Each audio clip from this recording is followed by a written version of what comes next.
Hello friends, welcome back to channel. ಹೇಗಿದ್ದೀರಾ ಎಲ್ಲರೂ ಚೆನ್ನಾಗಿದ್ದೀರಾ ಅಂತ ಅಂದ್ಕೊಂಡಿದ್ದೀನಿ ಫ್ರೆಂಡ್ಸ್. ನಾನು ಅಷ್ಟೇ ಚೆನ್ನಾಗಿದ್ದೀನಿ. ನನ್ನ ಚಾನಲ್ಗೆ ಯಾರಾದರೂ ಸಬ್ಸ್ಕ್ರೈಬ್ ಮಾಡ್ತಾ ನೋಡ್ತಾ ಇದ್ದರೆ ದಯವಿಟ್ಟು ಸಬ್ಸ್ಕ್ರೈಬ್ ಮಾಡ್ಕೊಂಡು ನೋಡಿ ಅಂತ ಹೇಳ್ತಾ ಇವತ್ತಿನ ವೀಡಿಯೋನ ಶೇರ್ ಮಾಡ್ತಾಯಿದ್ದೀನಿ. ಸೊ ತುಂಬ ಕಮೆಂಟು, ಮೋಸ್ಟ್ ರಿಕ್ವೆಸ್ಟೆಡ್ ವೀಡಿಯೋ ಅಂತಲೇ ಹೇಳ್ಬೋದು. ಸಾಕಷ್ಟು ಜನ ಕೇಳ್ತಾಯಿದ್ರಿ 25,000 30,000 ಒಳಗಡೆ ಒಂದು ಮಂತ್ಲಿ ಬಜೆಟ್ ಇದ್ದರೆ ಶೇರ್ ಮಾಡಿ. ಸೊ ನೀವು ಯಾವ ಥರ ಮ್ಯಾನೇಜ್ ಮಾಡ್ತೀರಾ ಅದನ್ನು ಶೇರ್ ಮಾಡಿ. ಸೊ ಮಿಡಲ್ ಕ್ಲಾಸ್ ಲೈಫ್ ಸ್ಟೈಲಲ್ಲಿ ಏನಂತಂದರೆ ಒಂದು 30,000 ಸಂಬಳ ಬಂದರೆ ಅದನ್ನು ಹೇಗಪ್ಪ ಮ್ಯಾನೇಜ್ ಮಾಡೋದು, ಎಲ್ಲದಕ್ಕೂ ಶೇರ್ ಮಾಡಬೇಕು, ಪ್ರತಿಯೊಂದಕ್ಕೂ ನಾವು ಅದನ್ನು ಬ್ಯಾಲೆನ್ಸ್ ಮಾಡಬೇಕು, ಇಡೀ ತಿಂಗಳು ನಾವು ಬ್ಯಾಲೆನ್ಸ್ ಮಾಡಬೇಕಾಗತ್ತೆ. ಯಾವ ಥರ ಅದನ್ನು ನಾವು ಬಜೆಟ್ ಪ್ಲ್ಯಾನ್ ಮಾಡಬೇಕು ಅನ್ನೋದನ್ನೆಲ್ಲ ತುಂಬ ಕನ್ಫ್ಯೂಷನ್ ಇರುತ್ತೆ ಕೆಲವ್ರಿಗೆ. ಸೊ ಇದರಲ್ಲಿ ನಾವು ಸೇವಿಂಗ್ಸು ಮಾಡಬೇಕು, ಜೊತೆಗೆ ಎಕ್ಸ್ಪೆನ್ಸಸ್ಸು ನೋಡ್ಕೋಬೇಕು. ಇವಾಗಂತೂ ಬೆಂಗಳೂರಲ್ಲಿ ಜೀವನ ಮಾಡೋದು ತುಂಬಾ ಕಷ್ಟ ಇದೆ ಅಂತಲೇ ಹೇಳ್ಬೋದು. ಯಾಕಂದರೆ ಎಲ್ಲನೂ ರೇಟ್ಗಳು ಜಾಸ್ತಿ ಇದೆ, ಯಾವುದು ಕೂಡ ಕಡಿಮೆನೇ ಇಲ್ಲ. ಹಾಗಂತ ಕಂಪ್ನಿಗಳಲ್ಲಿ ಸ್ಯಾಲ್ರಿ ಏನಾದರೂ ಜಾಸ್ತಿ ಮಾಡ್ತಾರೆ, ಬಟ್ ನಮ್ಮ ಎಕ್ಸ್ಪೆಕ್ಟೇಷನ್ ಅಷ್ಟು ಇರೋದಿಲ್ಲ.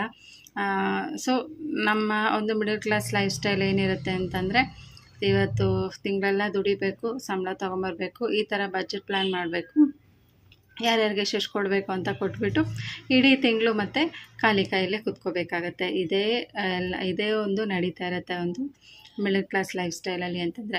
ಸೊ ಕೆಲಸಗಳಿಗೆ ಒಂದು ಜಾಬ್ಗೆ ಹೋಗ್ತಾ ಇದ್ದಾರೆ ಅಂತಂದರೆ ಪರವಾಗಿಲ್ಲ, ಇಡೀ ಮಂತು ಏನಾದರೂ ಕಷ್ಟಪಡ್ತಾರೆ, ತಿಂಗ್ಳಿಗೊಂದು ಸಲ ಸಂಬಳ ಬರುತ್ತೆ. ಸೊ ತಿಂಗ್ಳಿಗೊಂದು ಸಲ ಸಂಬಳ ಬಂದಾಗ ಈ ಥರ ನಾವು ಬಜೆಟ್ ಪ್ಲ್ಯಾನ್ ಮಾಡ್ಕೋಬೋದು. ಸೊ ಇಷ್ಟು ಸಂಬಳ ಬರುತ್ತೆ ಅಂದರೆ ನಾವು ಅದಕ್ಕೆ ಕಮಿಟ್ಮೆಂಟ್ಸ್ ಇಟ್ಕೋಬೋದು. ನಮಗಿಷ್ಟು ಸ್ಯಾಲ್ರಿ ಬರುತ್ತಪ್ಪ, ನಾವು ಇಂಥದಕ್ಕೆ ಇಷ್ಟಿಷ್ಟು ಅಂತೇಳಿ ಎತ್ತಿಟ್ಬಿಟ್ರೆ ಅದು ಸಂಬಳ ಬಂದ ತಕ್ಷಣ ಎಲ್ಲ ಅದಕ್ಕೆ ಶೇರ್ ಮಾಡಿಬಿಡ್ತೀವಿ. ಸೊ ಅಲ್ಲಿಗೆ ಆ ತಿಂಗಳದ್ದು ಪ್ರಾಬ್ಲಮ್ ಸಾಲ್ವ್ ಆಗೋಗುತ್ತೆ.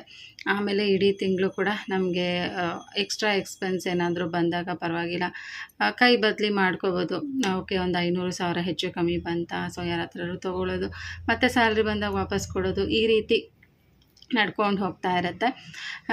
ನಾನು ಯಾವ ಥರ ಮೇಂಟೈನ್ ಮಾಡ್ತಾಯಿದ್ದೀನಿ, ಸೊ ಒಂದು 30,000 ಇನ್ಕಮಲ್ಲಿ ಯಾವ ಥರ ಮನೇನ ಮೇಂಟೈನ್ ಮಾಡ್ಬೋದು ಅನ್ನೋದನ್ನ ಕೂಡ ಇವತ್ತು ನಾನು ಶೇರ್ ಮಾಡ್ತಾಯಿದ್ದೀನಿ. ಹೋಪ್ ಎಲ್ಲರಿಗೂ ಈ ವಿಡಿಯೋ ಇಷ್ಟ ಆಗುತ್ತೆ ಅಂತ ಅಂದ್ಕೊಳ್ತೀನಿ ಫ್ರೆಂಡ್ಸ್. ಸೊ ನಿಮಗೆಲ್ಲರಿಗೂ ಗೊತ್ತೇ ಇರೋಂಗೆ ನಾನು ಹಸ್ಬೆಂಡ್ ಇಬ್ಬರು ಕೂಡ ಜಾಬ್ ಮಾಡ್ತಾಯಿದ್ದೀವಿ. ಸೊ ಇಬ್ಬರು ಜಾಬ್ ಮಾಡಿದಾಗ ನಾವು ಪ್ರತಿ ತಿಂಗಳು ಇದೇ ಥರನೇ ಬಜೆಟ್ ಪ್ಲ್ಯಾನೇ ಮಾಡ್ತೀವಿ. ಸೊ ನಮಗೇನು ಸ್ಯಾಲ್ರಿ ಬರುತ್ತಲ್ಲ, ಸೊ ಸ್ಯಾಲ್ರಿ ಬಂದಿದ್ದೆ ಅವತ್ತು ನೆಕ್ಸ್ಟ್ ಡೇ ಒಂದು ಬುಕ್ಕು ಪೆನ್ ಇಟ್ಕೊಂಡು ಕೂತ್ಕೊಳ್ತೀನಿ. ಯಾರ್ಯಾರಿಗೆ ಎಷ್ಟೆಷ್ಟು ಕೊಡಬೇಕು, ಎಷ್ಟೆಷ್ಟಕ್ಕೆ ಏನೇನಕ್ಕೆ ಎಷ್ಟೆಷ್ಟು ಖರ್ಚಾಗುತ್ತೆ ಅಂತ ಹೇಳಿ ಎಲ್ಲ ಬಜೆಟ್ ಪ್ಲ್ಯಾನ್ ಮಾಡಿಬಿಡ್ತೀವಿ. ಬಜೆಟ್ ಪ್ಲ್ಯಾನ್ ಮಾಡಿಬಿಟ್ಟು ಅವತ್ತೇನೆ ಎಲ್ಲನೂ ಕ್ಲಿಯರ್ ಮಾಡಿಬಿಡ್ತೀವಿ. ಸೊ ಯಾರ್ಯಾರಿಗೆ ಏನೇನು ಕೊಡಬೇಕು ಎಲ್ಲ ಕ್ಲಿಯರ್ ಮಾಡಿಬಿಟ್ಟು ಆಮೇಲೆ ಇನ್ನು ಮಿಕ್ಕಿದ್ದು ಅಮೌಂಟ್ ಏನಿರುತ್ತಲ್ಲ, ಆ ಒಂದು ಸೇವಿಂಗ್ಸ್ ಅಂತ ಇರುತ್ತೆ. ಸೊ ಸೇವಿಂಗ್ಸ್ಗೆ ಒಂದು ಸ್ವಲ್ಪ ಎತ್ತಿಟ್ಕೊಳ್ಳೋದು. ಇನ್ನು ತಿಂಗಳ ಖರ್ಚುಗಳು ಅದು ಇದು ಇರುತ್ತಲ್ವ, ಸೊ ತಿಂಗಳ ಖರ್ಚುಗಳಿಗೆ ಒಂದು ಸ್ವಲ್ಪ ಎತ್ತಿಟ್ಕೊಳ್ಳೋದು, ಈ ರೀತಿ ಇದು ಇಡೀ ತಿಂಗಳು ಮ್ಯಾನೇಜ್ ಮಾಡ್ಕೊಳ್ತೀವಿ. ಫ್ರೆಂಡ್ಸ್, ಇವಾಗ ಒಂದು ಇನ್ಕಮ್ ಒಂದು 30,000 ಬರ್ತಾಯಿದೆ ಅಂತಂದರೆ, ಸೊ ಗಂಡ ಹೆಂಡತಿ ಇಬ್ಬರು ಸೇರಿ ದುಡಿದ್ರೂ 30,000 ಸಂಪಾದನೆ ಮಾಡಿದ್ರೆ ಎಕ್ಸ್ಪೆನ್ಸಸ್ ಎಷ್ಟಿರುತ್ತೆ ಅದರಲ್ಲಿ ಒಂದು 23,000 ಎಕ್ಸ್ಪೆನ್ಸಸ್ಸೇ ಹೋಗಿ ಸೇವಿಂಗ್ಸು 7,000 ಅಂತ ಸೇವಿಂಗ್ಸು 7,000 ಆಗುತ್ತೆ.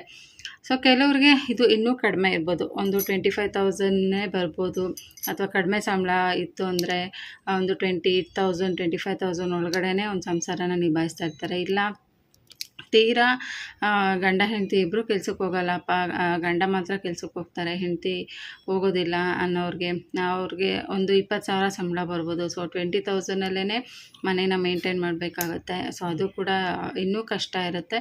ಸೊ ಹಾಗಾಗಿ ಇವಾಗ ಅಂತೂ ಎಲ್ಲ ಹೆಲ್ಪ್ ಮಾಡಲೇಬೇಕಾಗತ್ತೆ ಹೆಣ್ಮಕ್ಳು, ಏನೂ ಮಾಡೋಕ್ಕಾಗಲ್ಲ. ಗಂಡನಿಗೆ ಒಂದು ಸ್ವಲ್ಪ ಸಪೋರ್ಟಿವ್ ಆಗಿ ನಿಂತ್ಕೊಂಡ್ರೇ ಈ ಒಂದು ಬೆಂಗಳೂರಲ್ಲಿ ಒಂದು ಸ್ವಲ್ಪ ನಾವು ಕೂಡ ಜೀವನ ಅಂತ ಮಾಡೋಕ್ಕಾಗತ್ತೆ. ಇಲ್ಲ ಅಂತಂದರೆ ಪ್ರತಿಯೊಂದಕ್ಕೂ ಎಲ್ಲದಕ್ಕೂ ಕಷ್ಟಪಡಬೇಕು. ಎಲ್ಲದಕ್ಕೂ ಒಂದೊಂದು ರೂಪಾಯಿಗೂ ತುಂಬಾ ಕಷ್ಟ ಇದೆ. ಒಂದೊಂದು ರೂಪಾಯಿಗೂ ಸಾಕಷ್ಟು ಕಷ್ಟಪಟ್ಟರೆ ಇಡೀ ತಿಂಗಳು ನಾವು ಕಷ್ಟಪಟ್ಟು ಕೆಲಸ ಮಾಡಿದ್ರೇ ನಮಗೂ ಕೂಡ ಸ್ಯಾಲ್ರಿ ಅಂತ ಬರುತ್ತೆ. ಇಲ್ಲ ಅಂತಂದರೆ ಸುಮ್ಮನೆ ಮನೇಲೇ ಕೂತ್ಕೊಂಡಿದ್ರೆ ಏನು ಬರುತ್ತೆ ಅಲ್ವಾ. ಮನೇಲಿ ಸುಮ್ಮನೆ ಟೈಮ್ ವೇಸ್ಟ್ ಮಾಡಿಕೊಂಡು ಇಲ್ಲದೇ ಇರೋದನ್ನೆಲ್ಲ ನೋಡಿಕೊಂಡು ಸುಮ್ಮನೆ ಅದೆಲ್ಲ ಟೈಮ್ ವೇಸ್ಟು. ಅದ್ರ ಬದಲು ಏನಾದರೂ ಒಂದು ಮಾಡಬೇಕು ಮನೇಲಿದ್ದರೂ ಕೂಡ, ಅಟ್ಲೀಸ್ಟ್ ಒಂದು ಯೂಟ್ಯೂಬ್ ಚಾನಲ್ ಸ್ಟಾರ್ಟ್ ಮಾಡೋದು ಅಥವಾ ಬೇರೆ ಏನಾದರೂ ಹೊಸದಾಗಿ ಒಂದು ಚಿಕ್ಕದಾಗಿ ಬಿಸ್ನೆಸ್ ಥರ ಮಾಡೋದು, ಮನೆ ಅಕ್ಕಪಕ್ಕದಲ್ಲೇ ಏನಾದರೂ ನೋಡಿಕೊಂಡು ಏನಾದರೂ ಒಂದು ಸ್ವಲ್ಪ ಸಪೋರ್ಟ್ ಮಾಡಲೇಬೇಕಾಗತ್ತೆ. ಆವಾಗಲೇ ಒಂದು ಹೆಲ್ದಿ ಲೈಫ್ ಸ್ಟೈಲ್ನ ಲೀಡ್ ಮಾಡೋಕ್ಕಾಗತ್ತೆ. ಫ್ರೆಂಡ್ಸ್, ಇಲ್ಲಿ ನೋಡ್ತಾ ಇರ್ಬೋದು ನಾನು 30,000ಅಲ್ಲಿ ಯಾವ ಥರ ಮಾಡಿದ್ದೀನಿ ಅಂತ ಹೇಳ್ಬಿಟ್ಟು. ನಾನಿಲ್ಲಿ ಹೋಮ್ ರೆಂಟ್ ಅಥವಾ ಲೋನ್ ಅಂತ ಹಾಕ್ಕೊಂಡಿದ್ದೀನಿ. ಹೋಮ್ ರೆಂಟ್ ಯಾಕಪ್ಪ ಹಾಕಿದ್ದೀನಿ ಅಂತಂದರೆ, ಸಾಕಷ್ಟು ಜನ ಬಾಡಿಗೆ ಮನೇಲಿ ಇರ್ತೀವಿ ಅಲ್ವಾ. ಬಾಡಿಗೆ ಮನೇಲಿದ್ದಾಗ ಬಾಡಿಗೆಗೆ ಎಷ್ಟು 6,000 ಅಪ್ರಾಕ್ಸಿಮೇಟ್ ಹಾಕಿದ್ದೀನಿ. ನಮಗೆ ಇವಾಗ ನಾವು ಸ್ವಂತ ಮನೇಲಿ ಇರೋದ್ರಿಂದ ನಮಗೆ ಬಾಡಿಗೆ ಕಟ್ಟೋಷ್ಟಿರಲ್ಲ. ಆದರೆ ಲೋನ್ ಇದೆ, ಆ ಲೋನ್ಗೆ ಅಂದ್ಬಿಟ್ಟು ನಾನು ಹಾಕ್ಕೊಂಡಿದ್ದೀನಿ. ಅಂದರೆ ಮನೆಗೇ ಇಸ್ಕೊಂಡಿರೋಂಥ ಸಾಲ, ಅದು ಇನ್ನೂ ಒಂದು ಸ್ವಲ್ಪ ಇದೆ, ಕ್ಲಿಯರ್ ಮಾಡಬೇಕು. ಹಾಗಾಗಿ ಅದಕ್ಕೆ ಆವಾಗಲಿಂದ ನಾವು 6,000 ಪೇ ಮಾಡ್ಕೊಂಡು ಬರ್ತಾಯಿದ್ದೀವಿ. ಅದಕ್ಕೆ ನಾನು ಈಗ 6,000 ಅಂತ ಹಾಕಿದ್ದೀನಿ. ಅದಿನ್ನೊಂದು ಸ್ವಲ್ಪ ದಿನ ಇದೆ, ಅದನ್ನು ಕೂಡ ಕ್ಲಿಯರ್ ಮಾಡ್ಕೋಬೇಕು. ಇನ್ನೊಂದು 10 ಮಂತ್ಸ್ ಏನೋ ಇದೆ, 10 ಮಂತ್ಸ್ ಕಟ್ಟಿದ್ರೆ ಕ್ಲಿಯರ್ ಆಗುತ್ತೆ. ಅದಾದಮೇಲೆ ಈ ಒಂದು ಅಮೌಂಟ್ ಏನಿರುತ್ತಲ್ಲ, ಈ ಒಂದು ಅಮೌಂಟನ್ನು ನಾವು ಚೀಟಿ ಅಂತ ಹೇಳ್ಬಿಟ್ಟು ಚೀಟಿಗೆ ಹಾಕ್ಕೊಂಡ್ರೆ ಅದು ಯೂಸ್ ಆಗುತ್ತೆ. ಸದ್ಯಕ್ಕೆ ಹೋಮ್ ರೆಂಟ್ ಲೆಕ್ಕಕ್ಕೆ ಹಾಕ್ಕೊಂಡಿದ್ದೀನಿ. ಯಾಕಂದರೆ ನಾವು ಒಂದು ಬಾಡಿಗೆ ಮನೇಲಿ ಇದ್ದರೂ ಕೂಡ 6,000 ಪೇ ಮಾಡಬೇಕಾಗಿತ್ತು. ಇವಾಗ ಮನೆಗೆ ಮಾಡಿರೋಂಥ ಸಾಲ ಅಲ್ವಾ, ಹಾಗಾಗಿ ನಾನು ಹೋಮ್ ಲೋನ್ಗೆ ಅಂತಲೇ ಹಾಕ್ಕೊಂಡಿದ್ದೀನಿ 6,000. ಇನ್ನು ಕೆಲವ್ರಿಗೆ ಬಾಡಿಗೆ ಮನೆಯಲ್ಲಿ ಇರೋರು ಇಷ್ಟು 6,000ಕ್ಕಿಂತ ಇನ್ನೂ ಜಾಸ್ತಿನೇ ಇರುತ್ತೆ. ಕೆಲವ್ರಿಗೆ 7,000 8,000 ಕಟ್ತಾ ಇರ್ತಾರೆ. ನಾನು ಅಪ್ರಾಕ್ಸಿಮೇಟ್ ಹಾಕಿದ್ದೀನಿ. ನೀರು ಅದೆಲ್ಲ ಏನೋ ನಾನು ಕ್ಯಾಲ್ಕುಲೇಟ್ ಮಾಡಿಲ್ಲ. ನನಗೆ ಯಾವ ಥರ ಇಷ್ಟು ಬರೋ ಸಂಬಳದಲ್ಲಿ ನಾನು ಯಾವ ಥರ ಮೇಂಟೈನ್ ಮಾಡ್ತಾಯಿದ್ದೀನಿ ಅನ್ನೋದನ್ನ ಶೇರ್ ಮಾಡ್ತಾಯಿದ್ದೀನಿ. ಹಾಗೆಯೇ ಫ್ರೂಟ್ಸು ಮತ್ತು ವೆಜಿಟೇಬಲ್ಸು ವಾರಕ್ಕೆ ಒಂದು 250 ರೂಪೀಸ್ ಅಂತ ಲೆಕ್ಕ ಹಾಕ್ಕೊಂಡ್ರೆ ತಿಂಗಳಿಗೆ 1,000 ರೂಪೀಸ್ ಬೇಕೇ ಬೇಕು. ವಾರಕ್ಕೆ ಏನಿಲ್ಲ ಅಂದರೆ ಒಂದು 250 ರೂಪೀಸ್ಗಾದರೂ ಇಸ್ಕೊತೀವಿ. ಕೆಲವೊಂದು ಸಲ ತರಕಾರಿ ರೇಟ್ ಕಡಿಮೆ ಇರುತ್ತೆ, ಕೆಲವೊಂದು ಸಲ ಜಾಸ್ತಿ ಇರುತ್ತೆ. ನೋಡಿಕೊಂಡು ಮ್ಯಾನೇಜ್ ಮಾಡ್ಕೋಬೇಕು. ನಾವು ಯಾವ್ದ್ಯಾವ್ದು ಆ್ಯಕ್ಚುಲಿ ನಮಗೆ ಎಲ್ಲ ತರಕಾರಿನೂ ಬೇಕು, ಎಲ್ಲ ಹಣ್ಣುಗಳು ನಮಗೆ ಬೇಕಾಗುತ್ತೆ. ಅದರಲ್ಲಿ ನೋಡಿಕೊಂಡು ಸೀಸನ್ ವೆಜಿಟೇಬಲ್ಸ್ ಆಗಿರ್ಬೋದು, ಸೀಸನಲ್ಲಿ ಸಿಗೋವಂಥ ಫ್ರೂಟ್ಸ್ನ ಯಾವುದನ್ನು ಬಿಡದೆ ಎಲ್ಲನೂ ನಾವು ತೊಗೋಬೇಕು. ಹಾಗಾಗಿ ಒಂದು 250 ಒಳಗಡೆ ನಾವು ಮೇಂಟೈನ್ ಮಾಡ್ಕೊಳ್ತೀವಿ. ನಿಮಗೆ ಗೊತ್ತಿರೋಂಗೆ ನಾವೇನು ತೀರಾ ಆ ಥರ ಎಲ್ಲನೂ ತರಕಾರಿಗಳನ್ನ ನಾನು ತೊಗೊಳ್ತೀನಿ. ಎಲ್ಲ ತರಕಾರಿನೂ ತೊಗೊಂಡು ಲಿಮಿಟಾಗಿ ಎಷ್ಟು ಬೇಕೋ ಅಷ್ಟು ಮಾತ್ರ ಇಸ್ಕೊತೀನಿ. ಜಾಸ್ತಿ ತೊಗೊಂಡು ಬಂದು ಅದನ್ನು ಮತ್ತೆ ಹಾಳು ಮಾಡೋದಿಲ್ಲ. ಎಷ್ಟು ಬೇಕೋ ಆ ವಾರಕ್ಕೆ ಅಷ್ಟು ಮಾತ್ರ ತೊಗೊಂಡು ಬಂದು ಅಷ್ಟರಲ್ಲೇ ಮುಗಿಸಿರ್ತೀನಿ ಆ ವಾರನ. ಹಾಗಾಗಿ ಇದರಲ್ಲಿ ಕಂಜೂಸ್ ಅಂತಲೂ ಏನೂ ಬರೋದಿಲ್ಲ. ಯಾಕಂದರೆ ನಾವು ಯಾವುದೇ ಥರ ನಾನೇನು ಕಂಜೂಸ್ ಏನು ಮಾಡ್ತಾಯಿಲ್ಲ. ಎಷ್ಟು ಬೇಕೋ ಅಷ್ಟು ಮಾತ್ರ ತೊಗೊಂಡು ಬಂದು ಅದನ್ನು ಖಾಲಿನೂ ಮಾಡಿರ್ತೀನಿ. ಯಾಕಂದರೆ ಕೆಲವೊಂದು ಸಲ ಜಾಸ್ತಿ ತೊಗೊಂಬಂದುಬಿಟ್ಟು ಅದು ತರಕಾರಿನ ಯೂಸೇ ಮಾಡಿರಲ್ಲ, ಅದು ಫ್ರಿಜ್ಜಲ್ಲೇ ಹೋಗ್ಬಿಟ್ಟಿರುತ್ತೆ. ಆ ಥರ ಎಲ್ಲನೂ ಆಗಿದೆ ಸಮ್ಟೈಮ್ಸು. ಹಾಗಾಗಿ ನಾನು ವಾರಕ್ಕೆ ಪ್ಲ್ಯಾನ್ ಮಾಡ್ಕೋತೀನಿ. ಇವತ್ತೇನು ಮಾಡಬೇಕು ಅಡುಗೆ, ಇವತ್ತೇನು ಮಾಡಬೇಕು, ಮಂಡೇ ಏನು ಮಾಡೋದು, ಮತ್ತು ಟ್ಯೂಸ್ಡೇ ಏನು ಮಾಡೋದು ಅಂತ ಅಂದ್ಕೊಂಡು ಪ್ಲ್ಯಾನ್ ಮಾಡಿಕೊಂಡು ಅದು ಆ ವಾರಕ್ಕೆ ಏನು ತರಕಾರಿ ಬೇಕೋ ಅಷ್ಟನ್ನು ಮಾತ್ರ ಲಿಸ್ಟ್ ಮಾಡಿಕೊಂಡು ತೊಗೊಂಡು ಬಂದುಬಿಡ್ತೀನಿ ಆ ತರಕಾರಿ ಮತ್ತು ಫ್ರೂಟ್ಸ್ನ. ಅದು ನಮಗೆ ತಿಂಗಳಿಗೆ 1,000 ರೂಪೀಸ್ ಬೇಕಾಗುತ್ತೆ. ಇನ್ನು ಹಾಲು, ಇದರಲ್ಲಿ ಹಾಲು ಮತ್ತು ಮೊಸರು ಎರಡನ್ನೂ ಇನ್ಕ್ಲೂಡ್ ಮಾಡಿದ್ದೀನಿ. ಇವಾಗ ಒಂದು ಸ್ವಲ್ಪ ಚಳಿಗಾಲ ಇರೋದ್ರಿಂದ ಮೊಸರು ಒಂದು ಸ್ವಲ್ಪ ಕಡಿಮೆನೇ ಯೂಸ್ ಮಾಡೋದು, ಬಟ್ ಹಾಲಂತೂ ಬೇಕೇ ಬೇಕು. ಅದಕ್ಕೆ ಹಾಲು ಮತ್ತು ಮೊಸರು ಸಮ್ಟೈಮ್ಸ್ ತೊಗೊಳ್ತೀವಿ, ವಾರಕ್ಕೆ ಒಂದು 2 ಟೈಮ್ಸ್ ಆದರೂ ತೊಗೊಳ್ತೀವಿ. ಹಾಗಾಗಿ ಒಂದು 1,000 ರೂಪೀಸ್ ಅಂತ ಹಾಕಿದ್ದೀನಿ. ಯಾಕಂದರೆ ಈಗ ಹಾಲಿನ ರೇಟ್ ಕೂಡ ಜಾಸ್ತಿ ಇದೆ, ಮೊಸರು ರೇಟ್ ಕೂಡ ಜಾಸ್ತಿ ಇದೆ. ಅರೌಂಡ್ 1,000 ರೂಪೀಸ್ ಹಾಕಿದ್ದೀನಿ. ಹಾಗೆ ಗ್ರಾಸರೀಸಲ್ಲಿ ಇನ್ಕ್ಲೂಡಿಂಗ್ ರೈಸು, ಅಂದರೆ ನಾವು ಸೋನಾ ಮಸೂರಿ ಅಕ್ಕಿ ಏನು ತೊಗೊಳ್ತೀವಲ್ಲ ಅದನ್ನು ಸೇರಿಸಿ 5,000 ಅಂತ ಹಾಕಿದ್ದೀನಿ. ಏನಂತಂದರೆ ಇವಾಗ ನಾನು ಸ್ವಲ್ಪ ಅಕ್ಕಿನ ಕಡಿಮೆ ತೊಗೊಳ್ತಾಯಿದ್ದೀನಿ. ಮುಂಚೆ ಒಂದು ಬ್ಯಾಗ್ ಫುಲ್ಲು ತೊಗೊಳ್ತಾ ಇದ್ದೆ. ಒಂದು ತಿಂಗಳಿಗೆ ನಮ್ಗೆ ಜಾಸ್ತಿ ಅನ್ನ ಮಾಡ್ತಿದ್ವಿ ಅವಾಗ. ಹಾಗಾಗಿ ಒಂದು ಬ್ಯಾಗ್ ಫುಲ್ಲು ನಮಗೆ ಬೇಕಾಗಿತ್ತು, ಖಾಲಿ ಆಗ್ತಿತ್ತು. ಮತ್ತು ಇನ್ನೊಂದು ಏನಂದರೆ ಅವಾಗ ನಮ್ಮ ಹತ್ರ ರೇಷನ್ ಕಾರ್ಡ್ ಇರಲಿಲ್ಲ. ರೇಷನ್ ಕಾರ್ಡ್ ಇಲ್ಲದೆ ಇರೋದ್ರಿಂದ ನಾವೇನು ಮಾಡ್ತಾಯಿದ್ವಿ, ಅಕ್ಕಿನೇ ಜಾಸ್ತಿ ಯೂಸ್ ಮಾಡ್ತಾಯಿದ್ವಿ. ಇವಾಗ ರೇಷನ್ ಕಾರ್ಡ್ ಇದೆ. ರೇಷನ್ ಕಾರ್ಡಲ್ಲೇ ನಮಗೆ ಅಕ್ಕಿ ಮತ್ತು ರಾಗಿ ಎರಡೂ ಸಿಗುತ್ತಲ್ವ. ಹಾಗಾಗಿ ಒಂದು ಸ್ವಲ್ಪ ಬ್ಯಾಲೆನ್ಸ್ ಮಾಡ್ತಾಯಿದ್ದೀನಿ. ರೇಷನ್ ಅಕ್ಕಿನೂ ಯೂಸ್ ಮಾಡ್ತೀನಿ ನಾನು ರಸಮ್ ಮಾಡಿದಾಗ, ಮತ್ತು ಬಿಸಿಬೇಳೆಭಾತು, ಪೊಂಗಲ್ಲು, ಮತ್ತು ಸ್ವಲ್ಪ ಸಾಂಬಾರುಗಳೇನಾದರೂ ಈ ಬಸ್ಸಾರು ಈ ಥರ ಎಲ್ಲ ಏನಾದರೂ ಸಾಂಬಾರುಗಳು ಮಾಡಿದಾಗ ನಾನು ರೇಷನ್ ಅಕ್ಕಿನೇ ಯೂಸ್ ಮಾಡ್ತೀನಿ, ಸೋನಾ ಮಸೂರಿ ಯೂಸ್ ಮಾಡಲ್ಲ. ಜಾಸ್ತಿ ನಾನು ಸೋನಾ ಮಸೂರಿ ಯೂಸ್ ಮಾಡೋದಂದರೆ ಬಿರಿಯಾನಿ ಮಾಡಿದ್ರೆ, ಪಲಾವ್ಗೆ ಮತ್ತು ಚಿತ್ರಾನ್ನ ಈ ರೀತಿ ಏನಾದರೂ ಟಿಫನ್ ಐಟಮ್ಸ್ ಮಾಡಿದಾಗ ಮಾತ್ರ. ಸೊ ತೀರಾ ಅಂದರೆ ಒಂದು 15 kg ಹತ್ತತ್ರ ತೊಗೊಳ್ತೀನಿ ಅಷ್ಟೇ.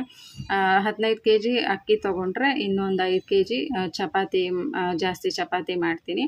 ಹಾಗಾಗಿ ಚಪಾತಿಗೆ ಅಂತ ಹೇಳ್ಬಿಟ್ಟು ಒಂದು 5 kg ಗೋಧಿನ ತೊಗೊಳ್ತೀನಿ. ಇನ್ನು ರಾಗಿ ರೇಷನಲ್ಲೇ ಕೊಡೋದ್ರಿಂದ ಅದು 2 ತಿಂಗಳಿಗೋ 3 ತಿಂಗಳಿಗೋ ಒಂದು ಸಲ, ಇವಾಗ ಸದ್ಯಕ್ಕೆ ಲಾಸ್ಟ್ ಮಂತ್ ಹಾಕಿಸ್ಕೊಂಬಂದಿದ್ದು 2 ಮಂತ್ಸ್ಗೆ ಬರುತ್ತೆ. ಸೊ ಹೀಗಾಗಿ ನನಗೆ ಇವಾಗ ಗ್ರಾಸರೀಸಲ್ಲಿ ಒಂದು ಸ್ವಲ್ಪ ಸೇವಿಂಗ್ಸ್ ಆಗ್ತಾಯಿದೆ. ಗ್ರಾಸರೀಸ್ ನೋಡಿಕೊಂಡು ಯೂಸ್ ಮಾಡ್ಕೊಳ್ತಾಯಿದ್ದೀನಿ. ಇಲ್ಲಾಂದಿದ್ರೆ ಇದು ಇನ್ನೂ ಜಾಸ್ತಿ ಆಗ್ತಿತ್ತು ಗ್ರಾಸರೀಸ್ದು. ಹಾಗೆಯೇ ಇನ್ನೊಂದು ಕೆಲವೊಂದು ಐಟಮ್ಸ್ ಏನಿರುತ್ತೆ, ಈಗ ನಾನು ಯೂಸ್ ಮಾಡ್ತೀನಲ್ವ, ವಾಷಿಂಗ್ ಮಿಷಿನ್ಗೆ ಹಾಕೋಂಥ ಪೌಡರ್ಸು ಆಗಿರ್ಬೋದು, ಅಥವಾ ಲಿಕ್ವಿಡ್ ಎಲ್ಲ ಯೂಸ್ ಜಾಸ್ತಿ ಪೌಡರ್ ಯೂಸ್ ಮಾಡಲ್ಲ, ಲಿಕ್ವಿಡೇನೆ. ಸೊ ಲಿಕ್ವಿಡ್ ಕೂಡ ಇವಾಗ ರೇಟ್ ಕಡಿಮೆ ಆಗಿದೆ. ಮುಂಚೆ ಜಾಸ್ತಿ ಇತ್ತು, 250 ಹತ್ತತ್ರ ಇತ್ತು, ಇವಾಗ 140ಗೆಲ್ಲ ಸಿಗ್ತಾಯಿದೆ. ಹಾಗಾಗಿ ಅದು ಕೂಡ ನಮಗೆ ಕಡಿಮೆ ಬೀಳುತ್ತೆ. ಹೀಗೆ ನೋಡಿಕೊಂಡು ಗ್ರಾಸರೀಸ್ನೂ ಅಷ್ಟೇ ತಿಂಗಳಿಗೆ ಎಷ್ಟು ಬೇಕೋ ಅಷ್ಟು ಮಾತ್ರನೇ ತೊಗೊಳ್ತೀನಿ. ಕೆಲವೊಂದು ಸಲ 5000ಗಿಂತ ಕಡಿಮೆ ಕೂಡ ಆಗುತ್ತೆ, 4500ಗೂ ಕೂಡ ತೊಗೊಂಬಂದಿರ್ತೀನಿ ಒಂದೊಂದು ಸಲ. ಯಾಕಂದರೆ ಲಾಸ್ಟ್ ಮಂತ್ ತೊಗೊಂಡಿದ್ದೇನಾದರೂ ಮಿಕ್ಕಿತ್ತು ಅಂತಂದರೆ ಅದನ್ನು ಹಾಗೆ ಉಳಿಸ್ಕೊಂಡು ಅದನ್ನು ನಾನು ಈ ಮಂತ್ಗೂ ಕೂಡ ಯೂಸ್ ಮಾಡಿಕೊಂಡು ಎಷ್ಟು ಬೇಕೋ ಅಷ್ಟು ಮಾತ್ರ ನಾನು ತೊಗೊಂಡು ಬರ್ತೀನಿ ಗ್ರಾಸರೀಸು. ಹಾಗಾಗಿ 5000 ಅಂತ ಹಾಕಿದ್ದೀನಿ.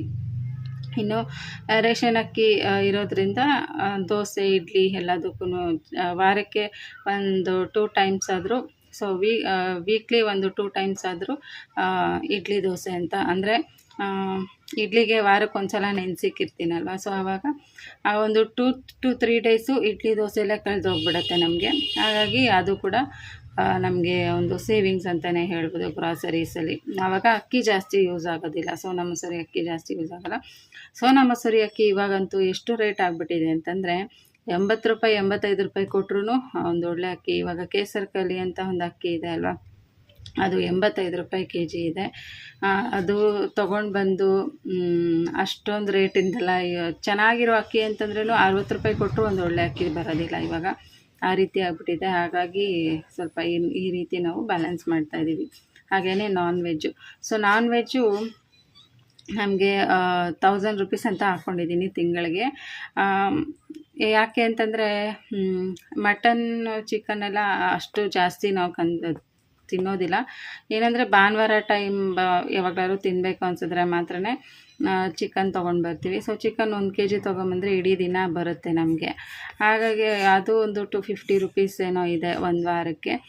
ಮಟನ್ ಸ್ವಲ್ಪ ಕಡಿಮೆನೇ, ಜಾಸ್ತಿ ಮಟನ್ ತೊಗೊಂಬರಲ್ಲ. ಚಿಕನ್ ಈ ಒಂದು ಕಾಲಕ್ಕೆ ಜಾಸ್ತಿ ಚಿಕನ್. ಮಟನ್ ಏನಾದರೂ ತೊಗೊಂಬಂದರೆ ಅದು ಒಂದು ಸ್ವಲ್ಪ ಬ್ಯಾಲೆನ್ಸ್ ಮಾಡ್ಕೊಳ್ತೀವಿ. ಹಾಗೆಯೇ ಏನಾದರೂ ಇನ್ಸೆಂಟಿವ್ಸು ಅಥವಾ ಏನಾದರೂ ಎಕ್ಸ್ಟ್ರಾ ಅಮೌಂಟ್ ಏನಾದರೂ ಬಂತು ಅಂದರೆ ಅದು ಸಮ್ಟೈಮ್ಸ್ ಹಾಗೆ ಬ್ಯಾಲೆನ್ಸ್ ಆಗಿಬಿಡೋದು. ಮತ್ತು ವಾರದಲ್ಲಿ ಬೇರೆ ದಿನ ಎಲ್ಲ ತೊಗೊಂಡು ಬಂದು ತಿನ್ನೋದಿಲ್ಲ ಜಾಸ್ತಿ, ವಾರಕ್ಕೊಂದೇ ಸಲ. ಹಾಗಾಗಿ ನಾನು ಇಷ್ಟೇ ಹಾಕಿದ್ದೀನಿ ನಾನ್ ವೆಜ್ಗೆ 1000 ರೂಪೀಸ್ ಅಂತ. ಹಾಗೆಯೇ ಗ್ಯಾಸು ಪ್ರತಿ ತಿಂಗಳು ತೊಗೊಳ್ಳೋದಿಲ್ಲ, 2 ತಿಂಗಳಿಗೊಂದು ಸಲ ಸಿಲಿಂಡರ್ ತೊಗೊಳ್ಳೋದು. ಸೊ ಈ ನಾನ್ ವೆಜ್ದು ಮತ್ತು ಗ್ಯಾಸ್ದು ಇಲ್ಲಿ ಒಂದು ಸ್ವಲ್ಪ ಬ್ಯಾಲೆನ್ಸ್ ಆಗುತ್ತೆ. ಅದಾದಮೇಲೆ ಕರೆಂಟ್ ಬಿಲ್ಲು. ಸದ್ಯಕ್ಕೆ ಈಗ ಕರೆಂಟ್ ಬಿಲ್ ಏನೂ ಕಟ್ತಾ ಇಲ್ವಲ್ಲ, ಹಾಗಾಗಿ ನಮ್ಮದು 200 ಯೂನಿಟ್ ಒಳಗಡೆ ಬರೋದ್ರಿಂದ, ಮತ್ತು ಅದು ಏನು ಸರಾಸರಿ ನಾವೇನು ಯೂಸೇಜ್ ಮಾಡ್ತೀವಲ್ಲ ಅದು ಕೂಡ ನಮಗೆ 0ನೇ ಬರ್ತಾಯಿದೆ. ಅಂದರೆ ಕರೆಕ್ಟಾಗಿ ಒಂದು ವರ್ಷದಿಂದ ಒಂದೇ ಥರ ಯೂಸ್ ಮಾಡ್ಕೊಂಬರೋದ್ರಿಂದ ನಮಗೆ 0 ಕರೆಂಟ್ ಬಿಲ್ಲೇ ಬರ್ತಾ ಇರೋದು. ಹಾಗಾಗಿ ಯಾವುದೇ ಥರ ಕರೆಂಟ್ ಬಿಲ್ ಏನು ಕಟ್ತಾ ಇಲ್ಲ. ಸೊ ಇದು ಕೂಡ ಒಂದು ಸೇವಿಂಗ್ಸೇ. ಸದ್ಯಕ್ಕೆ ಸೇವಿಂಗ್ಸ್ ಅಂತ ಹೇಳೋಕ್ಕಾಗಲ್ಲ, ಯಾಕಂದರೆ ಇನ್ನು ಮುಂದಕ್ಕೆ ಎಲ್ಲ ಸ್ಟಾಪ್ ಮಾಡ್ಬೋದು. ಇವಾಗಿನ ಪರಿಸ್ಥಿತಿಗಂತೂ ಕರೆಂಟ್ ಬಿಲ್ ಇಲ್ಲ, ಇನ್ನು ಮುಂದಕ್ಕೆ ಕರೆಂಟ್ ಬಿಲ್ಲು ಆ್ಯಡ್ ಆಗುತ್ತೆ. ಏನಾದರೂ ಸ್ವಲ್ಪ ಹಂಗೆ ಹಿಂಗೆ ಆಯಿತು ಅಂದರೆ ಗೌರ್ಮೆಂಟ್ ಏನಾಗುತ್ತೋ ಗೊತ್ತಿಲ್ಲ ಅಲ್ಲ, ಸದ್ಯಕ್ಕಂತೂ ಇಲ್ಲ. ಹಾಗಾಗಿ ಅದನ್ನ ಹಂಗೆ ಬ್ಲ್ಯಾಕ್ ಬಿಟ್ಟಿದ್ದೀನಿ. ಮತ್ತು dish TV, so TV recharge ಒಂದು ತಿಂಗಳಿಗೆ 350ಇಂದ 400 ರೂಪೀಸ್, ಅದು ಕೂಡ ಚೇಂಜ್ ಆಗ್ತಾ ಇರುತ್ತೆ. ಒಂದೊಂದು ಸಲ 350 ತೋರಿಸುತ್ತೆ, ಒಂದು ಸಲ 380 ತೋರಿಸುತ್ತೆ, ಈ ರೀತಿ ಚೇಂಜಸ್ ಆಗ್ತಿರುತ್ತೆ. ಸೊ ಅರೌಂಡ್ ನಾನು 400 ಅಂತ ಹಾಕಿದ್ದೀನಿ ಡಿಶ್ ಟಿವಿಗೆ, ಸನ್ ಡೈರೆಕ್ಟ್ ರೀಚಾರ್ಜ್ಗೆ. ಮತ್ತು ಇನ್ನು ರೀಚಾರ್ಜ್ಗಳು ಮೊಬೈಲು 3 ಜನದ್ದು ಅಂದರೆ 3 ಮೊಬೈಲ್ ಇದೆ ಮನೆಯಲ್ಲಿ. ಸೊ 4 ಜನಕ್ಕೆ ಸೇರಿ 3 ಮೊಬೈಲ್ ಇದೆ. ಆ 3 ಮೊಬೈಲಿಗೆ ರೀಚಾರ್ಜ್ ಮಾಡೋದು. ಸೊ ಒಂದು ಹಸ್ಬೆಂಡ್ದು ಮತ್ತು ನಂದು ಮತ್ತು ಮಕ್ಕಳದು. ಸೊ ಮನೆಯಲ್ಲಿ ಒಂದು ಫೋನ್ ಇಟ್ಟಿರ್ತೀವಿ. ಮಕ್ಕಳು ಸ್ಕೂಲಿಂದ ಬಂದಾಗ ಕಾಲ್ ಮಾಡೋದಕ್ಕೆ ಅಥವಾ ಎಮರ್ಜೆನ್ಸಿಗೆ ಏನಕ್ಕಾದರೂ ಇರಲಿ ಅಂತ ಹೇಳ್ಬಿಟ್ಟು ಮನೇಲಿ ಒಂದು ಫೋನ್ ಇರುತ್ತೆ. ಹಾಗಾಗಿ ಒಂದು 3 ಫೋನ್ಗೂ ಸೇರಿಸಿ ಒಂದು 600 ಅಂತ ರೀಚಾರ್ಜ್ ಅಂತ ಹಾಕ್ಕೊಂಡಿದ್ದೀನಿ. ಆ್ಯಕ್ಚುಲಿ ಏನಂತಂದರೆ ಜಾಸ್ತಿ ನಂದು ರೀಚಾರ್ಜ್ ಇರೋದಿಲ್ಲ, ಹಸ್ಬೆಂಡ್ದು ಮತ್ತು ಮಕ್ಕಳದೇ ಜಾಸ್ತಿ ರೀಚಾರ್ಜ್ ಇರುತ್ತೆ. ನಾನು ಜಾಸ್ತಿ ರೀಚಾರ್ಜ್ ಮಾಡೋದೇ ಇಲ್ಲ, ಯಾವಾಗಲೂ ಒಂದು ಸಲ ಸೊ ನಾನು ಸ್ವಲ್ಪ ರೀಚಾರ್ಜ್ ಮಾಡೋದು ಕಡಿಮೆನೇ, 3 ತಿಂಗಳು 4 ತಿಂಗಳು ಒಂದೊಂದು ಸಲ ಮಾಡಿಸ್ತೀನಿ ಅಷ್ಟೇ. ಮತ್ತು ಯಾಕಂದರೆ ನನ್ನ ಹತ್ರ ಕಂಪ್ನಿ ಸಿಮ್ ಇದೆ ಅಲ್ವಾ, ಹಾಗಾಗಿ ಕಂಪ್ನಿ ಸಿಮ್ಮೇ ಯೂಸ್ ಮಾಡೋದ್ರಿಂದ ಜಾಸ್ತಿ ರೀಚಾರ್ಜ್ ಏನೂ ಬೇಕಾಗಿರೋದಿಲ್ಲ. ಮತ್ತು ಪೆಟ್ರೋಲ್ ಮತ್ತು ಟ್ರಾನ್ಸ್ಪೋರ್ಟು, ಪೆಟ್ರೋಲ್ಗೆ ಮಾತ್ರ ಕನ್ಸಿಡರ್ ಮಾಡ್ಬೋದು ಇದನ್ನು. ಯಾಕಂದರೆ ಟ್ರಾನ್ಸ್ಪೋರ್ಟ್ ಅಂದರೆ ಇವಾಗ ಎಲ್ಲೂ ಓಡಾಡೋದಿಲ್ವಲ್ಲ ನಾವು ಜಾಸ್ತಿ, ಹಾಗಾಗಿ ಜಾಸ್ತಿ ಏನು ಟ್ರಾನ್ಸ್ಪೋರ್ಟ್ಗೆ ಖರ್ಚಾಗೋದಿಲ್ಲ. ಆ್ಯಂಡ್ ಮೋರ್ ಓವರ್ ಮನೆ ಹತ್ರ ಇವಾಗ ಸ್ಕೂಲು, ನಮ್ಮ ಹಸ್ಬೆಂಡು ಸ್ಕೂಲ್ ಆಗಿರ್ಬೋದು, ನನ್ನ ಆಫೀಸ್ ಆಗಿರ್ಬೋದು, ಮಕ್ಕಳು ಸ್ಕೂಲು, ಅವರು ಸ್ಕೂಲ್ ವ್ಯಾನಲ್ಲಿ ಹಾಕ್ಬಿಟ್ಟಿದ್ದೀವಿ ಅವ್ರಿಗೆ. ಹಾಗಾಗಿ ಎಲ್ಲ ಹತ್ರನೇ ಇರೋದ್ರಿಂದ ಜಾಸ್ತಿ ಟ್ರಾನ್ಸ್ಪೋರ್ಟೇಷನ್ ನಮಗೇನು ಖರ್ಚು ಬೀಳೋದಿಲ್ಲ. 1000 ರೂಪೀಸ್ ಒಳಗಡೆ ಆಗೋಗುತ್ತೆ ತಿಂಗಳಿಗೆ. ಮತ್ತು ಸ್ಕೂಲ್ ಫೀಸ್ ಬಂದುಬಿಟ್ಟು 5000 ಹಾಕಿದ್ದೀನಿ. ಸೊ ವರ್ಷಕ್ಕೆ ಎಷ್ಟು ಫೀಸ್ ಇರುತ್ತಲ್ಲ ಅಷ್ಟು ಫೀಸು ಸ್ಟಾರ್ಟಿಂಗ್ ಒಂದು ಸ್ವಲ್ಪ ಅಮೌಂಟ್ ಕಟ್ಬಿಟ್ಟು ಆಮೇಲೆ ಇನ್ನು ಮಿಕ್ಕಿದ್ದನ್ನು ನಾವು EMI ಥರ ಕಟ್ಕೊಂಡು ಹೋಗೋದು. ಸೊ ಇನ್ನು ಬ್ಯಾಲೆನ್ಸ್ ಅಮೌಂಟನ್ನು ತಿಂಗಳಿಗೆ 5000 ತಿಂಗಳಿಗೆ 5000 ಅಂತ ಹೇಳಿ ಕಟ್ಕೊಂಡು ಹೋಗೋದು. ಅದು ಕೂಡ ಇದರಲ್ಲೇ ಬಂದುಬಿಡುತ್ತೆ. ಸೊ ಅಪ್ರಾಕ್ಸಿಮೇಟ್ ಇದೆಲ್ಲ ಸೇರಿ ನಮಗೆ 22,000 ರೂಪೀಸ್ ಬೇಕೇ ಬೇಕು ತಿಂಗಳಿಗೆ. ಸೊ 22,000 ರೂಪೀಸ್ ಇದ್ದರೆ ಆರಾಮಾಗಿ ಆ ತಿಂಗಳನ್ನು ಕಳಿಬೋದು. ಅದು ಬಿಟ್ಟು ಇನ್ನು ನೆಕ್ಸ್ಟು ವೇರಿಯಬಲ್ ಎಕ್ಸ್ಪೆನ್ಸಸ್ ಅಂತಂದರೆ ಇನ್ನು entertainment, movie, food, travel, so ಇದೆಲ್ಲ ನಾವು ಅಷ್ಟಾಗಿ ಮಾಡೋದಿಲ್ಲ. ಸೊ ಎಂಟರ್ಟೈನ್ಮೆಂಟ್ ಅಂದರೆ ನಾವು ಎಂಟರ್ಟೈನ್ಮೆಂಟ್ ಆಗಲಿ ಯಾವುದು ಮೂವಿಗೂ ಹೋಗೋದಿಲ್ಲ ಅಷ್ಟಾಗಿ, ಯಾಕಂದರೆ ಅಷ್ಟಿಷ್ಟ ಆಗೋದಿಲ್ಲ ನಮಗೆ ಮೂವಿಗೆಲ್ಲ ಹೋಗೋದಕ್ಕೆ. ಯಾವಾಗಲೂ ತೀರಾ ನನಗೆ ಹೋಗಲೇಬೇಕು ಅನ್ನಿಸ್ದಾಗ, ಇಲ್ಲ ಈ ಮೂವಿ ನಾನು ಥಿಯೇಟ್ರಲ್ಲೇ ನೋಡಬೇಕು ಅಂತೇನಾದರೂ ಅನ್ನಿಸ್ದಾಗ ಮಾತ್ರ ಮೂವಿಗೆ ಹೋಗ್ತೀವಿ. ನೆಕ್ಸ್ಟ್ ಆ ಥರ ಮೂವಿ ಇರೋದಂತಂದರೆ ನೆಕ್ಸ್ಟು ನನಗಿಷ್ಟ ಇರೋದು ಕಾಂತಾರ. ಸೊ ಇನ್ನು ನೆಕ್ಸ್ಟ್ ಏನಾದರೂ ಮೂವಿ ನೋಡಬೇಕು ಅಂತಂದರೆ ಕಾಂತಾರ 2 ಬರುತ್ತಲ್ಲ, ಅದನ್ನು ನೋಡಬೇಕು ಅಂತ ಅಂದ್ಕೊಂಡಿದ್ದೀನಿ. ಅದು ಬಿಟ್ಟರೆ ಇನ್ನು ಯಾವುದೇ ಥರ ಜಾಸ್ತಿ ಮೂವಿ ಕ್ರೇಜೆಲ್ಲ ಇಲ್ಲ ನಮಗೆ, ಹಾಗಾಗಿ ಜಾಸ್ತಿ ಮೂವಿಗೆಲ್ಲ ಹೋಗೋದಿಲ್ಲ. ಇನ್ನು ಫುಡ್ಡು, ಔಟ್ಸೈಡ್ ಫುಡ್ ಅಂತೂ ಟೋಟಲ್ ಫ್ಲಾಪು. ಔಟ್ಸೈಡ್ ಫುಡ್ ಅಷ್ಟಾಗಿ ನಾವು ತಿನ್ನೋದೇ ಇಲ್ಲ. ಯಾಕೆಂದರೆ ಹೈಜೀನ್ ಅಂತ ಬಂದಾಗ ನನಗೇನೋ ಗೊತ್ತಿಲ್ಲ, ಹೊರಗಡೆ ಫುಡ್ ಅಷ್ಟು ಇಷ್ಟ ಆಗೋದಿಲ್ಲ ಜಾಸ್ತಿ. ಹೊರಗಡೆ ತೊಗೊಂಡು ತಿನ್ನಬೇಕು ಅಂತೇನು ಅನಿಸೋದಿಲ್ಲ. ಏನಾದ್ರು ತಿನ್ನಬೇಕು ಅಂದರೆ ಮನೆಯಲ್ಲೇ ಮಾಡ್ಕೊಂಡು ತಿಂತೀವಿ. ಇನ್ನು ಟ್ರಾವೆಲ್ಲು ಅಷ್ಟಕ್ಕಷ್ಟೇ ನಿಮಗೆ ಗೊತ್ತಿದೆ. ಶಾಪಿಂಗ್ ಅಂತೂ ಟೋಟಲ್ ಇಲ್ಲೇ, ಜಾಸ್ತಿ ಶಾಪಿಂಗ್ ಏನು ಮಾಡೋಕ್ಕೋಗಲ್ಲ ನಾನು. ಆದರೂ ಕೂಡ ಒಂದು 500 ರೂಪಾಯಿ ಅಂತ ಎತ್ತಿಕ್ಕಿರ್ತೀನಿ. ಏನಕ್ಕಾದರೂ ಬೇಕು ಅಂದಾಗ ಶಾಪಿಂಗ್ಗೆ ಅಥವಾ ಇದಕ್ಕೆ ಬೇಕಾಗುತ್ತೆ ಅಂತ ಒಂದು 500 ರೂಪಾಯಿ ಅದಕ್ಕೆ ಎತ್ತಿಟ್ಟಿರ್ತೀನಿ. ಮತ್ತು ಈ ಹಬ್ಬ ಮತ್ತು ನಾನಂತೂ ಈ ಡ್ರೆಸ್ಗಳು, ಸ್ಯಾರೀಸು ಅದೆಲ್ಲ ತೊಗೊಳಕ್ಕೆ ಹೋಗೋದಿಲ್ಲ. ಆಲ್ಮೋಸ್ಟ್ ಪ್ರಮೋಷನ್ಸಲ್ಲೇ ತೊಗೊಂಡಿರೋದಷ್ಟೇನೆ, ಆಮೇಲೆ ಯಾವುದು ತೊಗೊಳಕ್ಕೆ ಹೋಗಲಿಲ್ಲ. ಇನ್ನು ಮಕ್ಕಳಿಗೆ, ಹಸ್ಬೆಂಡ್ಗೆ ಮಾತ್ರ ಹಬ್ಬ ಅದು ಇದು ಬಂದಾಗ ಸೊ ಈ ಅಮೌಂಟೆಲ್ಲ ಎತ್ತಿಟ್ಟಿರ್ತೀನಲ್ಲ, ಇದರಲ್ಲೇನೆ ಅವ್ರು ತೊಗೊಳ್ತಾರೆ. ಆವಾಗ ಹಬ್ಬ ಅದು ಇದು ಬಂದಾಗ ಮಕ್ಕಳು ಮತ್ತು ಹಸ್ಬೆಂಡ್ ಮಾತ್ರ ತೊಗೊಳ್ತಾರೆ. ಅದು ಬಿಟ್ಟರೆ ನೆಕ್ಸ್ಟು ಎಕ್ಸ್ಟ್ರಾ ಅಮೌಂಟ್ ಅಂದರೆ ಇನ್ಸೆಂಟಿವ್ಸ್ ಏನಾದರೂ ಬರುತ್ತಲ್ಲ ನಮಗೆ, ಆ ಟೈಮಲ್ಲಿ ಹಬ್ಬದ ಟೈಮಲ್ಲಿ ಬೋನಸ್ಗಳು ಅದೆಲ್ಲ ಬಂದಾಗ ಆವಾಗ ಒಂದು ಸ್ವಲ್ಪ ಶಾಪಿಂಗ್ ಮಾಡ್ತೀವಿ. ಮಕ್ಕಳಿಗೆ ಮತ್ತು ಹಸ್ಬೆಂಡ್ಗೆ ಬಟ್ಟೆಗಳು ಅಥವಾ ಅವ್ರಿಗೇನಾದರೂ ಬೇಕು ಅಂದಾಗ ಆ ಟೈಮಲ್ಲಿ ಇಸ್ಕೊಳ್ತೀವಿ. ಇನ್ನು ಮೆಡಿಸನ್ಸು ಏನಾದರೂ ಹುಷಾರಿಲ್ಲ ಅದು ಇದು ಅಂದಾಗ ಅದಕ್ಕೊಂದು 500 ರೂಪಾಯಿ ಎಕ್ಸ್ಟ್ರಾ ಅಂತ ಎತ್ತಿಟ್ಕೊಂಡಿರ್ತೀನಿ. ಸೊ ಅದಕ್ಕೆ 1000 ರೂಪೀಸ್ ಆಗುತ್ತೆ. So total 22,000 plus 1000 rupees 23,000 rupees ಎಕ್ಸ್ಪೆನ್ಸಸ್ಗೆ ಹೋಗುತ್ತೆ. ಸೊ ಇಷ್ಟು ಎಕ್ಸ್ಪೆನ್ಸಸ್ ಬೇಕೇ ಬೇಕು. ಮತ್ತು ಸೊ ಇದಿಷ್ಟು ಎಕ್ಸ್ಪೆನ್ಸ್ ಆಯಿತು, 23,000. ಇನ್ನು ಸೇವಿಂಗ್ಸು.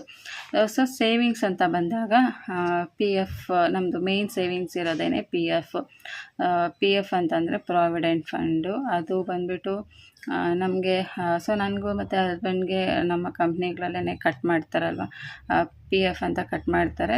1500 ಕಟ್ ಮಾಡ್ತಾರೆ. ಆ 1500ಗೆ ಕಂಪನಿ ಮತ್ತು ಗೌರ್ಮೆಂಟಿಂದ 1500 ಹಾಕ್ಕೊಡ್ತಾರೆ. So total 3000. So total around 6000 rupees ಅದೊಂದು ಎಕ್ಸ್ಟ್ರಾ ಸೇವಿಂಗ್ಸ್. ಅಂದರೆ ಅದು ಇಂಡೈರೆಕ್ಟಾಗಿ ಸೇವಿಂಗ್ ಆಗ್ತಾ ಇರುತ್ತೆ. ನಮಗೆ ಯಾವಾಗ ನಾವು ಕೆಲಸ ಬಿಟ್ಟಾಗ ನಾವು ಅದನ್ನು ತೊಗೊಬೋದು. ಯಾವಾಗ ಕೆಲಸ ಬಿಡ್ತೀವಲ್ಲ ಆವಾಗ ಅದನ್ನು ಪೂರ್ತಿ ಕ್ಲೇಮ್ ಮಾಡ್ಕೊಬೋದು. ಅದರಲ್ಲಿ ಇನ್ನೂ ಬೆನಿಫಿಟ್ಸ್ ಎಲ್ಲನೂ ಇದೆ. ಅದರಲ್ಲಿ ಬೇಕಾದಾಗ ನಮಗೆ ಎಮರ್ಜೆನ್ಸಿ ತುಂಬ ಫಂಡ್ ಬೇಕೇ ಬೇಕು ಅಂದಾಗ ಅಡ್ವಾನ್ಸ್ ಕೂಡ ಕ್ಲೇಮ್ ಮಾಡ್ಕೊಬೋದು ಪಿ ಎಫಲ್ಲಿ. ಇಲ್ಲ ಅಂತಂದರೆ ಒಂದೇ ಕಂಪ್ನಿಯಲ್ಲಿ ಒಂದು 5 ವರ್ಷ ಕೆಲಸ ಮಾಡಿದರೆ ಗ್ರ್ಯಾಚ್ಯುಟಿಗೆ ಎಲಿಜಿಬಲ್ ಇರುತ್ತೆ. ಹಾಗೆ ಒಂದೇ ಕಂಪ್ನಿಯಲ್ಲಿ 10 ವರ್ಷ ಕೆಲಸ ಮಾಡಿದ್ರೆ ಆ ಪಿ ಎಫ್ ಏನಿರುತ್ತಲ್ಲ, ಸೊ ಆ ಪಿ ಎಫ್ ಅಮೌಂಟ್ ಏನು ಕಟ್ ಆಗ್ತಿರುತ್ತೆ ಅದು ಬಂದುಬಿಟ್ಟು ನಮಗೆ ಪೆನ್ಷನ್ಗೆ ಹೋಗುತ್ತೆ. ತುಂಬ ಬೆನಿಫಿಟ್ಸ್ ಇದೆ ಇದರಲ್ಲಿ ಕೂಡ. ಹಾಗಾಗಿ ಪಿ ಎಫ್ ಅಂತಲೇ ಸೇವಿಂಗ್ಸು ಅದು ರನ್ ಆಗ್ತಾ ಇರುತ್ತೆ ಆಟೋಮೆಟಿಕ್ಕಾಗಿ. ಅದಕ್ಕೆ ನಾವು ಹಾಕೋಷ್ಟಿಲ್ಲ, ಅದು ಕಟ್ಟಾಗಿಯೇ ಬರುತ್ತೆ. ಮತ್ತು R D, so recurring deposit ಅಂತ ಹೇಳಿ 2000 ಇಬ್ಬರು ಮಕ್ಕಳ ಹೆಸರನ್ನು 1000 ಅಂತ ಹಾಕ್ತಾಯಿದ್ದೀವಿ. 2000 ಅದೊಂದು ಸೇವಿಂಗ್ಸ್ ಇದೆ. ಮತ್ತು ಗೋಲ್ಡ್ ಸ್ಕೀಮು, ಈ ಪಟಾಕಿ ಚೀಟಿ ಅಂತ ಒಂದು ಹಾಕ್ಕೊಂಡಿದ್ದೀನಿ. ಪಟಾಕಿ ಚೀಟಿ ಅಂತಂದರೆ ಸೊ ಹಬ್ಬ ಅಷ್ಟೊತ್ತಿಗೆ, ದೀಪಾವಳಿ ಹಬ್ಬ ಅಷ್ಟೊತ್ತಿಗೆ ಏನಾದರೂ ಒಂದು ನಾವು 1000 ರುಪೀಸ್ ಅಂದರೆ 12,000 ರುಪೀಸ್ ಆಗಿರುತ್ತೆ ವರ್ಷಕ್ಕೆ. ಅದರಲ್ಲಿ ಪಟಾಕಿನೂ ಕೊಡ್ತಾರೆ, ಅದ್ರ ಜೊತೆಗೆ ಏನಾದರೂ ನಾವು ತೊಗೋಬೋದು. ಸೊ ಇದು ಟೋಟಲ್ ಸೇವಿಂಗ್ಸ್ ಬಂದುಬಿಟ್ಟು 6000 ರುಪೀಸ್ ಅರೌಂಡು ಸೇವಿಂಗ್ಸ್ ಆಗುತ್ತೆ. ಇನ್ನು ಎಮರ್ಜೆನ್ಸಿ ಅಂತ ಹೇಳಿ ಒಂದು 1000 ರುಪೀಸ್ ಎಕ್ಸ್ಟ್ರಾನೇ ಇಟ್ಕೊಂಡಿರ್ತೀರಿ ಮನೆಯಲ್ಲಿ. ಅದು ಇದು ಖರ್ಚೇನಾದರೂ ಬರುತ್ತೆ, ಎಕ್ಸ್ಟ್ರಾ ಖರ್ಚಾಗ್ಬೋದು ಅಥವಾ ಏನಕ್ಕಾದರೂ ಎಕ್ಸ್ಟ್ರಾ ಆಗುತ್ತೆ ಅಂತ ಹೇಳಿದಾಗ ಅದೊಂದು ಎಕ್ಸ್ಟ್ರಾ 1000 ರುಪೀಸ್ ಅಂತ ಎತ್ತಿಟ್ಕೊಂಡಿರ್ತೀನಿ. ಇದರಲ್ಲಿ ಇನ್ನೂ ಕೆಲವು ಐಟಮ್ಸ್ ಏನಂತಂದರೆ ಪೂಜೆ ಸಾಮಾನೆಲ್ಲ ತೊಗೋಬೇಕಂದ್ರೆ ವಾರನೂ ಮನೇಲಿ ಪೂಜೆ ಮಾಡೋದ್ರಿಂದ ಹೂವುಗಳಿಗೆ ಅದಕ್ಕೆಲ್ಲನೂ ಬೇಕಾಗುತ್ತೆ ಅಲ್ವಾ. ಸೊ ಅದಕ್ಕೆಲ್ಲ ಯಾವ ಥರ ಬ್ಯಾಲೆನ್ಸ್ ಮಾಡ್ತೀವಿ ಅಂತಂದರೆ ಅದೇ ಸೇಮ್ ಹೇಳಿದ್ನಲ್ಲ, ಇನ್ಸೆಂಟಿವ್ಸ್ ಅಂತ ಅದು ಬರುತ್ತಲ್ವ. ಸೊ ಇನ್ಸೆಂಟಿವ್ಸ್ ಅಂತ ಬಂದಾಗ ಅದರಲ್ಲಿ ನಾವು ಬೇರೆ ಏನಾದರೂ ಎಕ್ಸ್ಟ್ರಾ ಎಕ್ಸ್ಪೆನ್ಸ್ ಇರೋದನ್ನು ಅದರಲ್ಲಿ ನಾವು ಮ್ಯಾನೇಜ್ ಮಾಡ್ಕೋತೀವಿ. ಹಾಗಾಗಿ ಅದನ್ನು ನಾನು ಇನ್ಸೆಂಟಿವ್ ಇದರಲ್ಲಿ ಆ್ಯಡ್ ಮಾಡಿಲ್ಲ. ಹಾಗೆಯೇ ಸೊ ಟೋಟಲ್ ಎಷ್ಟಾಯಿತು, ಎಕ್ಸ್ಪೆನ್ಸು 23,000 ಮತ್ತು savings 7,000. So total 30,000 rupees. So ಇಷ್ಟಿದ್ರೆ ನಮಗೆ ಒಂದು ಮಂತ್ಗೆ ಆರಾಮಾಗಿ ಕಳೆಯುತ್ತೆ. ಇದು ಬಿಟ್ಟರೆ ಇನ್ನೂ ಯೂಟ್ಯೂಬ್ ಸ್ಯಾಲ್ರಿ ಕೇಳ್ತೀರಾ. ಸೊ ಯೂಟ್ಯೂಬ್ ಸ್ಯಾಲ್ರಿ ಇದರ ಲೆಕ್ಕ ಹಾಕಿಲ್ಲ ಅಂತ ಹೇಳ್ಬಿಟ್ಟು, ಸೊ ಯೂಟ್ಯೂಬ್ ಸ್ಯಾಲ್ರಿ ಬಂದುಬಿಟ್ಟು ನಾನು ಇದರಲ್ಲಿ ಲೆಕ್ಕ ಹಾಕಿಲ್ಲ. ಯಾಕಂದರೆ ಈಗ 2 to 3 ಮಂತ್ಸ್ ಒಂದು ಸಲ ನಾನೀಗ ತೊಗೊಳ್ತಾ ಇರೋದ್ರಿಂದ ಯೂಟ್ಯೂಬ್ ಸ್ಯಾಲ್ರಿ ಇದ್ರೆ ಲೆಕ್ಕ ಹಾಕಿಲ್ಲ. ಮುಂಚೆ ಆಗಿದ್ದರೆ ನಾನು ಆವಾಗ 2 ಮಂತ್ಸ್ಗೆ ಒಂದು ಸಲ ಬರ್ತಾಯಿತ್ತು, ಒಂದೊಂದು ಸಲ ಮಂತ್ಲಿಗೆ ಬರ್ತಾಯಿತ್ತು. ಬಟ್ ಯೂಟ್ಯೂಬ್ ಸ್ಯಾಲ್ರಿ ಇಷ್ಟೇ ಬರುತ್ತೆ ಅಂತ ನಾವು ಹೇಳೋಕ್ಕಾಗಲ್ಲ ಅಲ್ವಾ. ಹಾಗಾಗಿ ನಾನು ಇದರಲ್ಲಿ ಆ್ಯಡ್ ಮಾಡಿಲ್ಲ. ಸೊ ಯೂಟ್ಯೂಬ್ ಸ್ಯಾಲ್ರಿ ಬಂತು ಅಂದಾಗ ಅದನ್ನು ನಾವು ಬೇರೆ ಏನಕ್ಕಾದರೂ ಸೇವಿಂಗ್ಸ್ಗಂತಲೇ ಇಟ್ಕೊಂಡಿರ್ತೀನಿ. ಇಲ್ಲ ಒಟ್ಟೊಟ್ಟಿಗೆ ಸೇವಿಂಗ್ಸ್ ಮಾಡಿ ಇಟ್ಕೊತೀನಿ. ಯೂಟ್ಯೂಬ್ ಸ್ಯಾಲ್ರಿ ಬರೋದನ್ನೆಲ್ಲ ಒಂದು ಕಡೆ ಇಟ್ಕೊಂಡಿದ್ದು ಮನೆಗೆ ಏನಾದರೂ ಬೇಕು ಅಂದಾಗ ಅದನ್ನು ತೊಗೊಂಬಂದಿರ್ತೀನಿ. ಸೊ ನಿಮಗೆ ವಿಡಿಯೋದಲ್ಲಿ ಕೂಡ ನಾನು ಶೇರ್ ಮಾಡಿದ್ದೆ ಒಂದು ಸಲ ಯೂಟ್ಯೂಬ್ ಸ್ಯಾಲ್ರಿ ಎಲ್ಲ ಸೇವ್ ಮಾಡಿ ಮನೆಗೆ ಫರ್ನಿಚರ್ನ ತೊಗೊಂಬಂದಿದ್ವಿ. ಒಂದು ಟೈಮು ಮನೆಗೆ ಬೇಕಾಗಿತ್ತು ಮಂಚ, ಬೀರು, ಹಾಗೆಯೇ ಡ್ರೆಸ್ಸಿಂಗ್ ಟೇಬಲು ಮತ್ತು ಈ ಥರ ಎಲ್ಲ ತೊಗೊಂಬಂದಿದ್ವಿ. ಹಾಗೆಯೇ ಅದೇ ಒಂದು ಯೂಟ್ಯೂಬ್ ಸ್ಯಾಲ್ರಿಯಲ್ಲೇ ವಾಷಿಂಗ್ ಮಿಷಿನ್ ಆಗಿರ್ಬೋದು, TV, UPS, ಇದೇ ಥರ ಎಲೆಕ್ಟ್ರಾನಿಕ್ ಐಟಮ್ಸು ಮತ್ತು ಕೂಲರು, ಇದೇ ಥರ ಯಾವ ಥರ ಐಟಮ್ ಮನೆಗೆ ಎಕ್ಸ್ಟ್ರಾ ಏನಾದರೂ ಐಟಮ್ಸ್ ಬೇಕು ಅಂದಾಗ ಯೂಟ್ಯೂಬ್ ಸ್ಯಾಲ್ರಿನ ಸೇವ್ ಮಾಡ್ಕೊಂಡಿದ್ದು ಅದರಲ್ಲಿ ತೊಗೊಂಡು ಬರ್ತೀವಿ. ಸೊ ಹೀಗೆ ಒಂದು ಬ್ಯಾಲೆನ್ಸ್ನ ಮಾಡ್ಕೊಂಡು ಹೋಗ್ತಾಯಿದ್ದೀವಿ. ಸೊ ನಾನು ಯಾವ ಥರ ಬ್ಯಾಲೆನ್ಸ್ ಮಾಡ್ತೀನಿ ಅನ್ನೋದನ್ನ ಶೇರ್ ಮಾಡಿದ್ದೀನಿ ಫ್ರೆಂಡ್ಸ್. ಹೋಪ್ ಎಲ್ಲರಿಗೂ ಈ ವಿಡಿಯೋ ಇಷ್ಟ ಆಗಿದೆ ಅಂತ ಅಂದ್ಕೊತೀನಿ. ಸೊ ಇಷ್ಟ ಆಗಿರೋ ದಯವಿಟ್ಟು ಲೈಕ್ ಮಾಡಿ, ಏನಾದರೂ ಕೇಳಿದ್ರೆ ಕಮೆಂಟ್ ಮಾಡಿ. Thank you so much for watching friends. ಮತ್ತೆ ಸಿಗ್ತೀನಿ ಇನ್ನೊಂದು ಒಳ್ಳೆ ವಿಡಿಯೋ ಜೊತೆಗೆ. Till then take care friends. ಬಾಯ್.